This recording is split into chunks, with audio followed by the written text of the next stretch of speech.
145.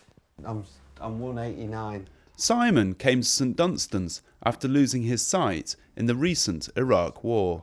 Better? Yeah, that's one I use. Yeah, I joined the army in 1997, basically because I was a bit of a scally. By 1999, I'd been deployed to Kosovo, first real taste of a war zone. 2003, I went to Iraq on the invasion party. Everything went sort of smoothly for there, we didn't lose anybody. 2006, I went back out to Iraq, and 3 months into the tour, a sniper shot me. So not a day you forget, sort of 6th December 2006, about 11:30 AM local time. I was out on patrol. It was a successful mission, and then on the way out, a vehicle broke down. As a mechanic, my job was to make sure that either the vehicle or at least the crew got out of there. So I went back, the insurgents realised what had happened. Sitting duck, target practice, whatever you want to call it. They opened fire on us. It was like John Wayne, you know, everything missed me while I was doing the work, and then I got onto the vehicle. I give the shout out on the radio to say, right, yeah, we're ready to move, let's bug out. The dust kicked up from the other vehicles moving out in front of us, and the driver couldn't see, so he asked me to put my head up. So I put my head up.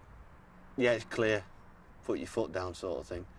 And as I went to pull my head back down, I just felt a big smack on the side of my face. Yeah, the bullet went in my left cheek here. It came out my right cheek here. So you can see how lucky I was that it missed most of the critical sort of things in that area. So I bandaged up my face, and then it sort of dawned on me I wasn't breathing. Why aren't I breathing? What's the problem? And my palate had dropped. So I had to put my thumb in my mouth like that to hold my palate up just so I could breathe.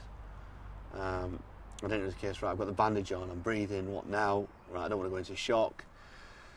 Start thinking happy thoughts, start trying to calm my heartbeat down, sort of control my breathing, don't hyperventilate or anything like that. And it's all a little bit training, a little bit sort of strength and experience, and a lot just your body doing what your body does to survive.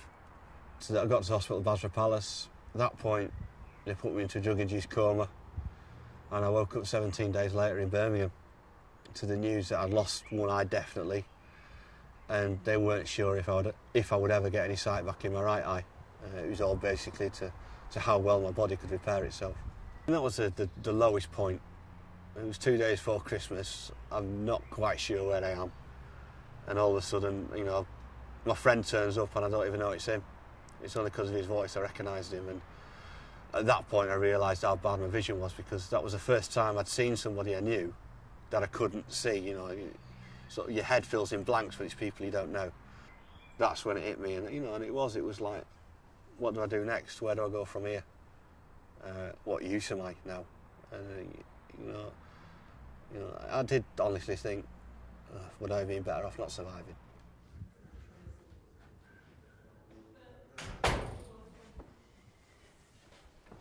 Simon did eventually recover 15% vision in his remaining eye. The first step towards rehabilitation for me was to buy a house. I obviously started living a bit more independent, doing my own things.